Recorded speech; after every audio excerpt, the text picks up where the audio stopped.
Bismillahirrahmanirrahim. Assalamualaikum warahmatullahi wabarakatuh to all my brothers and sisters. Thank you so much for tuning in today's episode. Thank you guys so much for taking the time listening to our Simple Islam podcast. We really appreciate you being on here.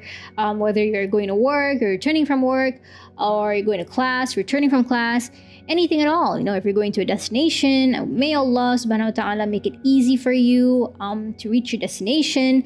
And yeah, for today, I forgot to introduce myself. I'm Sister Lily. And for today, I think it's a very important topic that I want to kind of discuss with all of you. I mean, not that we can do two-way communication, but let me just share with you some of my insights that I feel needs to be talked about, because I'm a mom.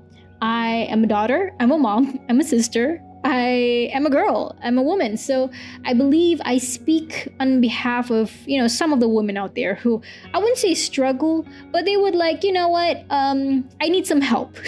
We women, sometimes we need some help. We have our own limitations, and we kind of appreciate that, if it comes from the males, the boys, the men. So I really hope that this podcast, for today's episode, it's going to benefit some of our dear brothers who are listening or tuning into today's episode. And what is the title of the episode, you might ask? I mean, if you can see from the title of our podcast already, it is, if you're a male, here is how you can help with Suhoor and Iftar prep. So it doesn't really matter if you're a father, if you're a brother, if you're a husband. This is really pretty much catered to all. And I'm saying this, from a sister to a brother, like a sibling, friendly kind of advice. It's not something degrading or condescending, not in any way like that at all. It is really out of compassion, out of love and care. So without further ado, let's just begin. All right, so before I share with you some of the tips and tricks and how you dear brothers, can help out your sisters. So before that, I just want to share a really beautiful beautiful hadith, which is Al-Aswad reported. I asked Aisha radiallahu anha, what did the Prophet sallallahu alaihi wasallam do in his house? And Aisha radiallahu anha said, the Prophet sallallahu alaihi wasallam would do chores for his family, and he would go out when it was time for prayer. And this is by Sahih al-Bukhari. So I think this is a really beautiful hadith that really teaches us that males' responsibility, the responsibility of husbands, fathers, brothers, is not just about of course it's really important for them to be the breadwinner of the family and provide for the family. That's all very important, and we acknowledge that, right? But then the more important thing is that we also need to remember that we're working as a team, whether or not if it's between you and your sister, or you and your mother, you and your wife. It's all about helping each other out in out of love and compassion and mercy. Like, you're looking at this perspective not because she's my wife, so I need to help her, and not just in that sense, but in a sense that she is a human being and she needs help, and I will be helping her. So this is how we can kind of think of it in one perspective. So without further ado, I will quickly share with you guys some of the tips and how you guys can help. And when it comes to meal prepping, especially for iftar and sahur, and in the month of Ramadan, a very blessed month for us to maximize our good deeds, helping each other out. It's not just about, of course, the most important thing is to improve the quality of our ibadah, but also to improve our relationship with those around us. So let us begin with the first point. So the first one is actually really straight to the point, which is communicating with our sisters. Communication is actually one of the most important things that we have to establish with them. Although sometimes the body language, the responses can confuse us.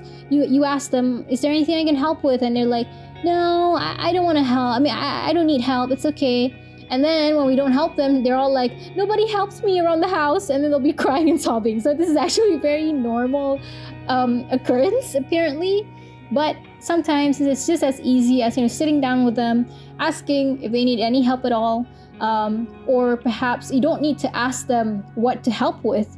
Maybe you can just approach them, and if they're cooking, you can go to their side and like, okay, so how can I cut this, or how can I chop this, how can I dice this, can you show me, I can help you. So when they want you, when you want them to demonstrate for you, so they have like that trust, like, okay, like he's actually serious, he wants to help, so I'm going to show him how it's done. Because it's really important, women are very, very particular when it comes to some cutting methods. A slice is definitely different than a chop, so you have to be very, very careful. So that's one way that you can help our dear sisters in the kitchen, your mom in the kitchen. Just simply approach them and like, okay, so how do you do this? I want to help. So that's the first thing. Second thing you can always help them with is helping cleaning the kitchen. And this is very important because obviously cleanliness is part of faith. And there are two types of women. Women who clean after they cook, and women who clean as they cook. So clean as they cook. Sorry, there was like a brain twister there. The women who clean as they cook, you see them, they're kind of cooking, and then while they're waiting for the food to boil in the pot, they will clean the kitchen counter, or they will mop. They're not just going to stare and stand in front of the pot until the food is cooked, right? So they have some spare time to do this here and there. I think that's like the most beautiful thing about women, is that they can multitask. So ask them how you can help clean the kitchen. You need me to wash the dishes? Or maybe don't ask, just go straight to the kitchen, go to the sink and start washing, or clean the countertop and things like that. So these are also another thing. This is also another thing that you can help with. And I think they will really appreciate it a lot if you help them clean, because actually cleaning is one of the harder things to do, and one of the, I would say, tedious and laborious things to do, besides cooking. But some people really like to cook, but they don't like cleaning. And some like cleaning, but they don't like to cook. So everyone's really unique and complex, and all we got to do is understand and help them.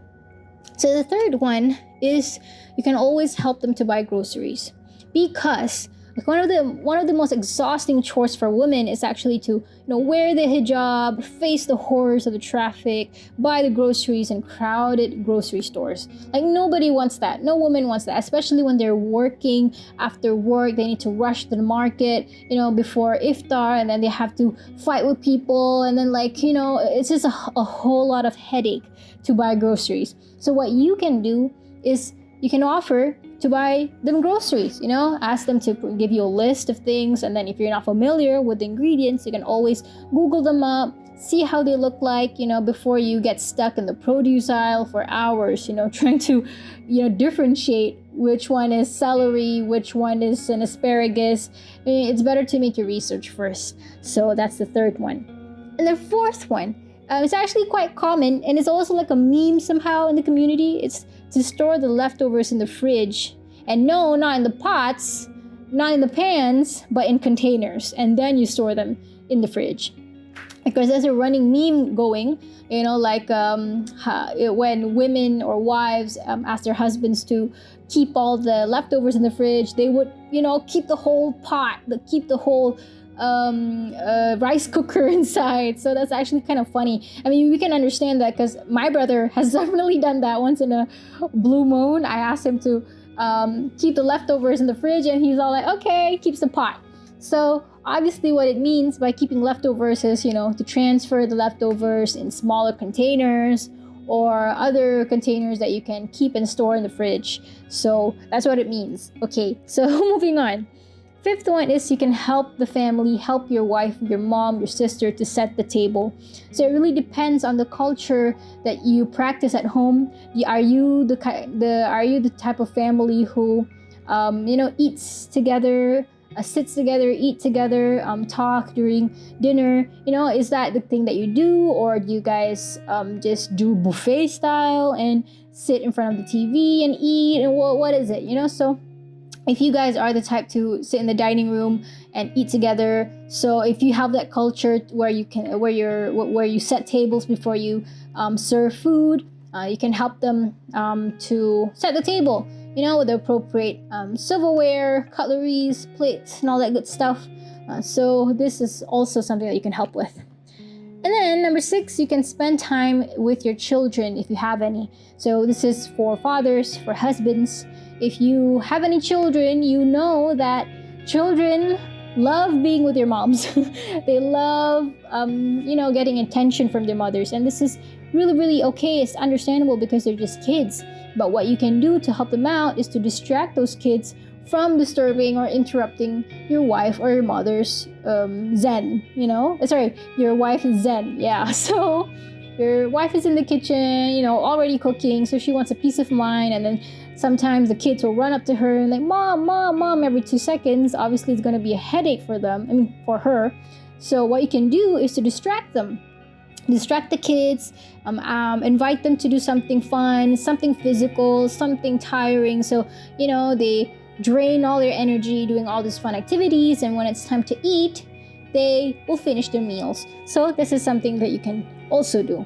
And then number 7 is you can also manage your children while she eats in peace. Because another thing, if you do see mothers, how especially those with infants or toddlers, they cannot eat by themselves, or they can, but they just don't know how to sit still or sit in place and finish their meals. So sometimes moms or wives, they get worried over that, and they want to ensure that everyone's full at the dining table. They want to ensure everyone's full, everyone's eating properly. So until she forgets her own eating schedule, until she forgets her own meal, she's not finishing her own meal. So we need to help her to manage the kids as well. So if you do have a toddler, if you do have an infant, try and manage the kids, feed the infant, and manage your child who is a toddler, hates eating, or is eating very slowly. So the drill. So that's the 7th one. And of course, there's always an option on days that she's off duty, get takeout. So sometimes moms, wives, obviously they have their own limits. They get exhausted. They don't have the energy. Sometimes there's too much work, or they just don't have the mood, and it's okay. So you can always offer and help by takeout on their off days. And the next one is you can also help her meal prep. So if you're the type of family who meal preps, like let's say once or twice a week, you can always help her with meal prepping by filling the food or cooked food in the containers, help store all the food in the freezer. So there are some people that I know who go by the meal prep method. They don't really like cooking on the day. They know they don't have any time, so they only cook during weekends for the entire week, like it's a week's worth of stock. So you can always help your wife or your mom or sister to do this. Yes, so the next one is actually the most simplest thing you can do. Not most simplest, the simplest thing you can do, which is you can give her words of encouragement. And this is something that I think women actually needs to hear, because sometimes of course the effort goes unnoticed, and they feel down, they feel demotivated, they feel the effort is not appreciated. So sometimes a compliment actually goes a very long way, like complimenting their food, their cooking, or when the food is not even cooked yet, you can always compliment them and say, hey, you're so hardworking, and give them words of encouragement, motivation. Wow, you're so inspiring, you're hardworking.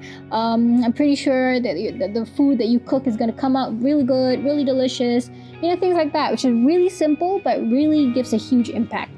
So that is all actually for me in this almost 15-minute segment. I think it's really important that brothers out there try and do their best to be there for their mothers, their wives, their sisters, help them out in the kitchen, because again, we're working as a team, and it's always fun, because when you're working as a team, there's also memories that you guys build.